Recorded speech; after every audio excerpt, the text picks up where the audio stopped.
Hello people of Earth, Dr. Radium back again. This time I've got a back issue haul for you. As I explained in my last video, for new comics, I'm going to be chopping the videos up, making separate ones for our new comic hauls and other ones for our back issue haul. So this is my first back issue specific video. Some of these are ones I've gotten over the past month on eBay or at my local shops. But then a good portion of these are going to be ones that we picked up during free comic book day sales 2 weeks ago. We went to 4 different stores, and 2 of the stores had all back issues or premium back issues like wall books at 40% off, and we went nuts. It's basically like Christmas for us. So the books I'll be showing you today, I don't think it's a quarter of the premium issues that we got, but these are the only ones I've rebagged so far. I'm waiting on some Silver Age Mylar to bag the rest, and as soon as I get them bagged, I'll be showing them to you. Alright, the first 2 I have here are Adventures of Big Boy number 145 and 180. Picked these up off eBay. If you live in the South and you're familiar with Frisch's Big Boy, and you weren't a child of the 80s, I think into the 90s, and before that, when you went to Big Boy, they gave you this free comic book, and I remember reading them there at the restaurant, coloring in them. They'd end up in the backseat of the car, and the floorboard stepped on, things like that. So these are actually tough comic books to find in good condition. You can see both of these are in really good condition. 145 I'd say is in fine plus condition, and 180 is somewhere between fine and fine plus. Just brings back all kinds of memories for me. I still love going to eating at Frisch's today, but unfortunately they've stopped printing the comic books back in the late 90s. So these are my first 2 big boys. I think there's over 1,300 issues. Maybe wrong on that number. If you know the right number and want to correct me, you can post it down below. But I'm going to see if I can get a good run of these big boys. It's sort of a challenge to find them in good shape. And what I didn't realize as a kid is, if the same comic may have come out in Wisconsin and where I'm from, Kentucky, but a couple of pages in there were printed region specific. So number 180 has an advertisement for Frisch's Big Boys in the Wisconsin area. So we'll see how many different areas I can get as I build on this big boy collection.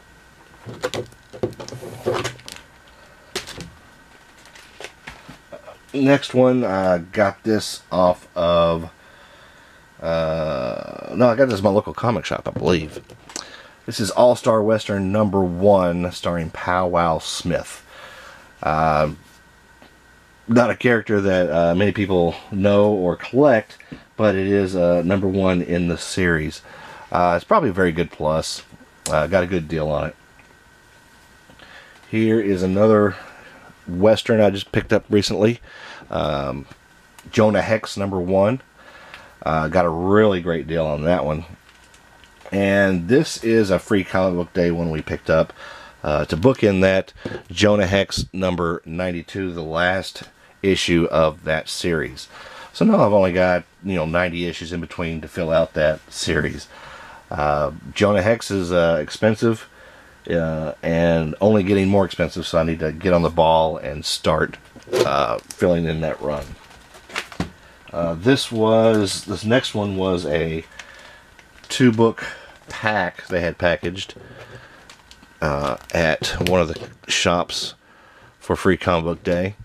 G.I. Joe number 26 and 27.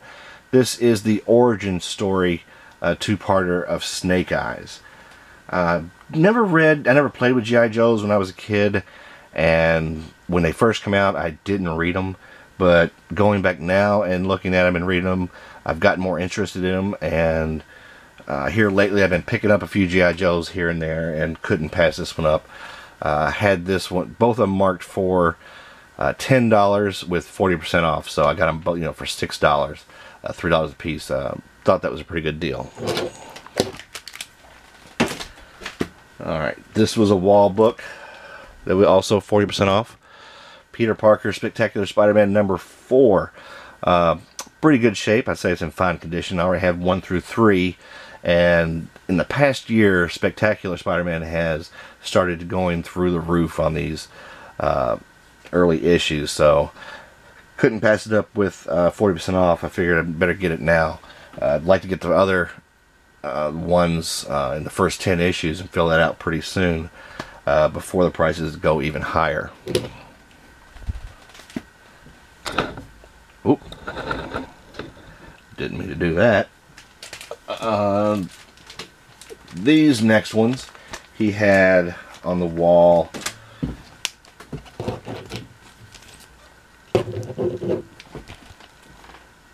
You see 1, 2, and 4 of the Transformers series. Again, this is another series that I never played with the toys. I didn't watch the cartoon show, but now going back and reading the comics, I'm getting more into it. And just like G.I. Joe, I've been picking up issues of Transformers here and there. I saw these on the wall. Pretty good shape. Transformers number 1 is probably fine minus, good plus. A lot of stress marks on the spine. Number 2 and number 4, a lot better condition. But again, these were 40% off. Didn't have number 3. That was kind of disappointing.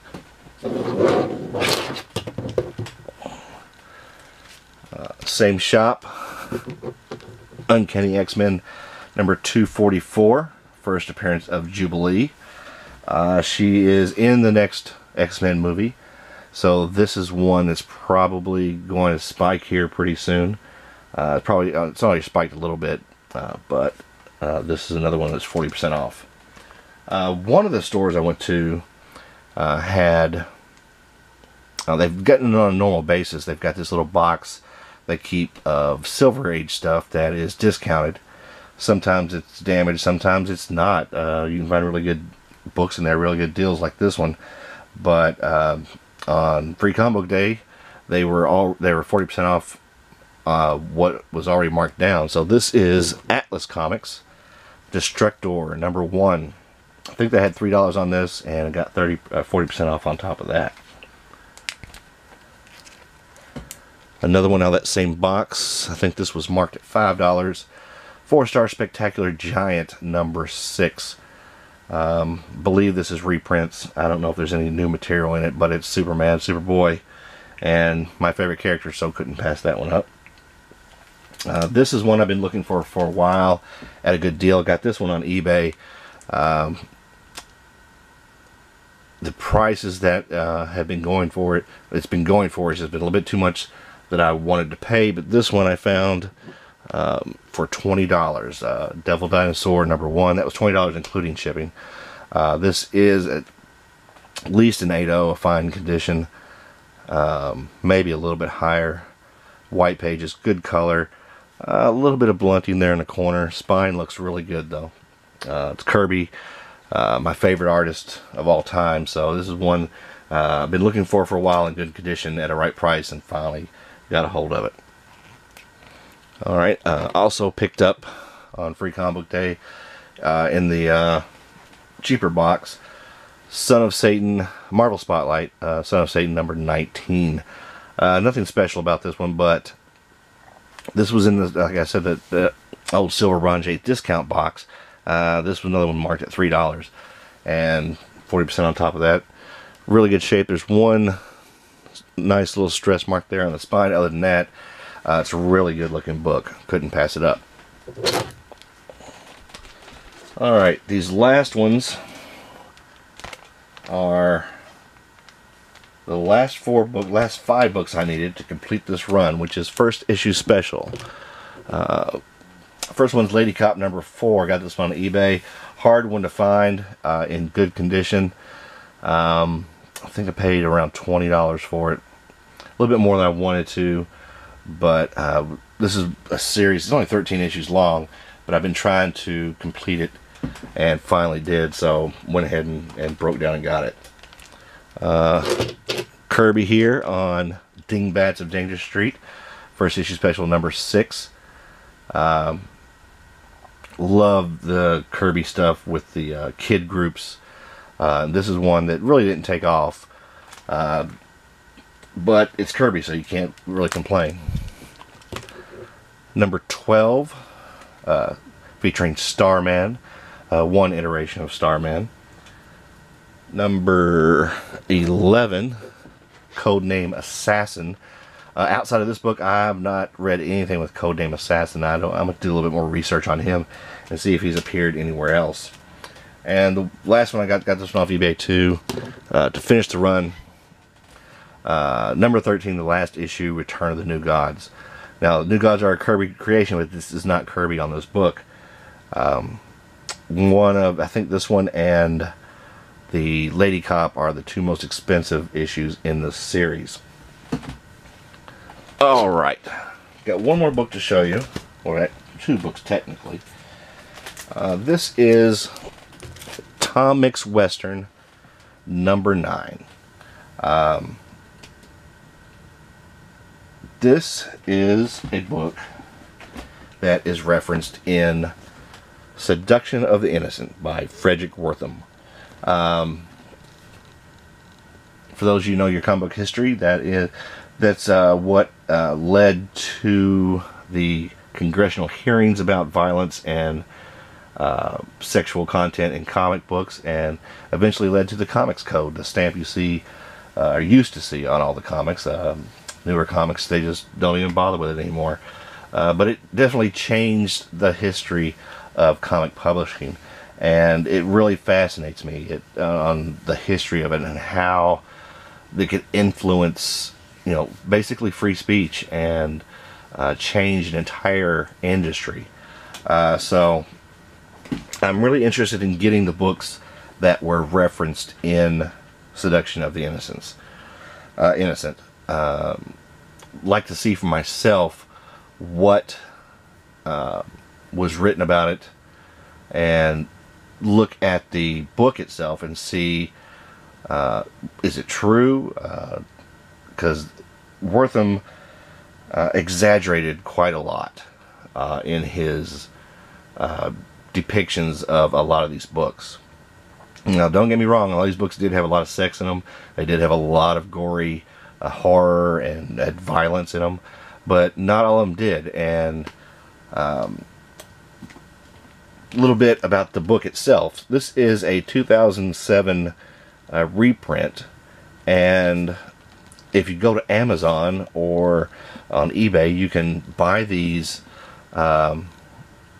still in the shrink wrap for just under $130. And I'm going like, wow, if I found a decent copy of the original, you can on a good day you can pay for that for the original print.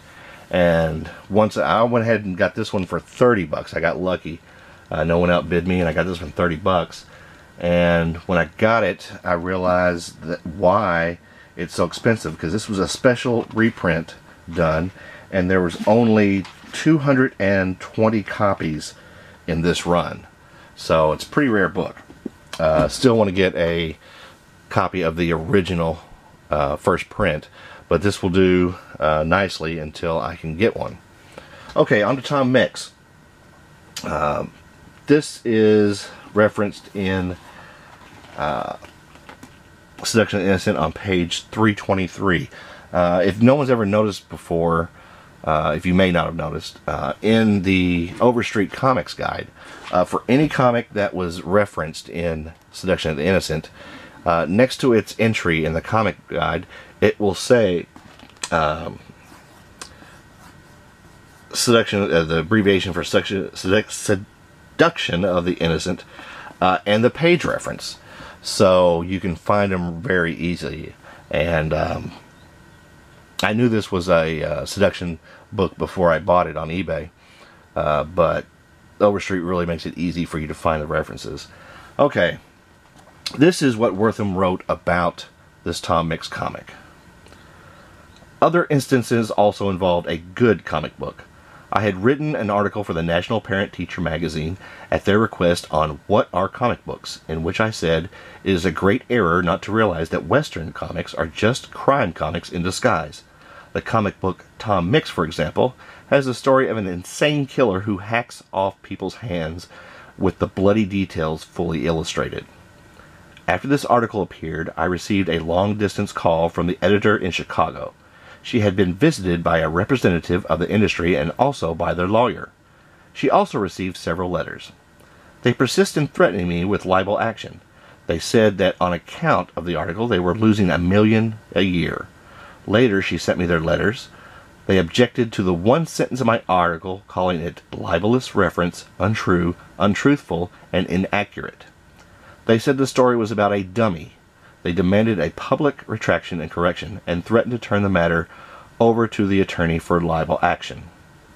Naturally, the editor was alarmed, so I wrote her describing the comic book story sequence in detail. Early in the story, Hands Off, in Tom Mix Western, there are 3 pictures showing a box in which are the hacked off hands of a real man, not a dummy. One little boy looking into this box says, "Gulp, it's a pair of human hands cut off at the wrist." The sheriff says, "Jumping rattlesnakes, some low-down murdering varmint cut off the poor fellow's hands." In 4 pictures you see the human corpse, not a dummy, and the hands of which were in the box. The insane killer knocks out Tom Mix in person, not a dummy, by socking him on the head. Conk in large yellow letters and a big splash of color. With a gun, hangs him in person, not a dummy, by the wrist from a tree, and holding his hand a big red axe with blood says, "I'm gonna cut your hands just like I did Frank Frisco, or Frisco Franks." In the next picture you see a further close-up of this hanging by the wrist man, not a dummy, a bloody axe swinging and all. After some struggle and fighting and kicking, with more talk about cutting off the real man's hands, Tom Mix gets free. He constructs a dummy, which in the pictures is of course indistinguishable from a real man. You see 2 close-ups of the insane killer and his axe, in 2 of which the hand is already actually cut off. In 2 of them again, the axe is red-stained, presumably with blood, and the dialogue reads, "Ha ha, there goes one of your hands, Mix. Now to cut your other one off." It's only in the 4th picture before the end, in one balloon, that is stated, "You just chopped the hands off a stuffed figure." Of course, this is lost on many children who just study the pictures and do not read the text. I ended my letter, far from retracting what I have written. I have reaffirmed that this Tom Mix story is a bloody crime disguised Western, totally unfit for immature minds. And I hope that this example will help parents to see the methods by which the comic book industry continues the corruption of children's minds. In a democratic society, there is no way to cope with such an evil than the law, even if one story, one of 2 handless corpses, is a dummy. This letter was not published in the Parent Teacher.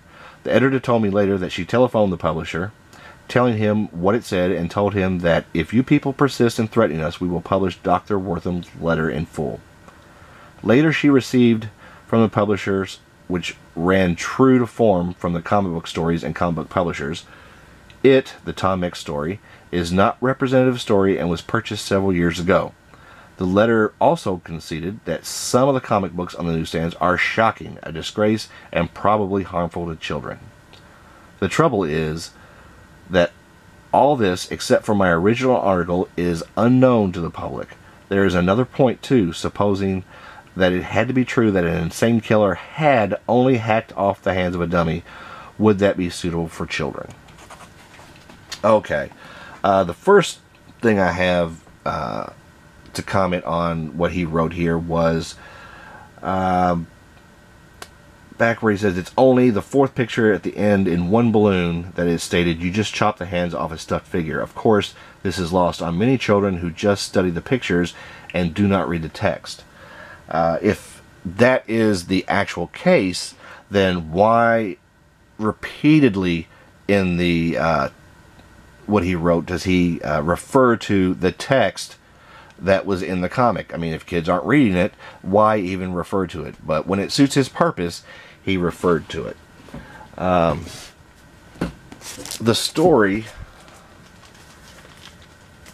in this one, to be fair, is pretty much exactly like it is described in the Seduction of the Innocent. Here's the story right here. And hands off. This is the panel where the boys find the box of cut off hands. And yes, they describe it, but at no time do they ever show the hands in the box. This is the boys and the sheriff, I'm sorry, Tom Mix and the sheriff, finding the corpse of the man without the hands. In this frame, this panel, you cannot see the hands. In that panel, you can't see the hands. One more panel with the corpse, and you still can't see the hands. Although it sort of looks like the sleeve is rolled up here. But if that's supposed to be the hand cutting off, that would be closer to being cut off at the elbow. So I don't believe that's what they're trying to show. This is the two panels where he's talking about the bloody axe. He's got Tom Mix hanging from his hands by a tree. He's going to cut his hands off like he did Frisco Frank's. It does appear that there is blood already on the axe, but he is not wounded, Tom Mix, at this point, so not sure where the blood has come from.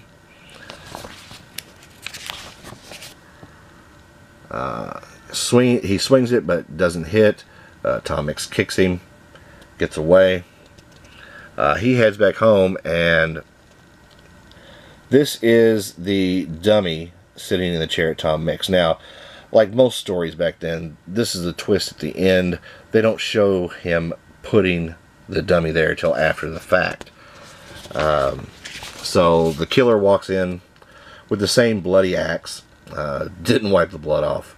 Looks like Tom is asleep in the chair, and this is the first frame, or first panel, where it shows actually the hands being cut off.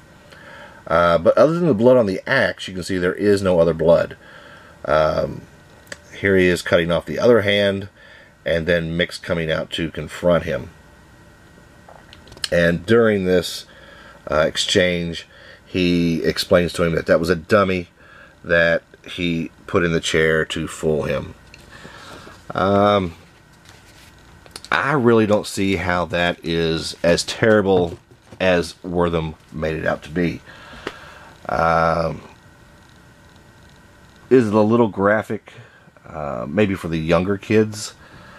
I don't know what the demographics were for a Tom Mix Western comic back then. I'll do a little bit more research and see, was it the younger children? Was it, you know, grade school, older?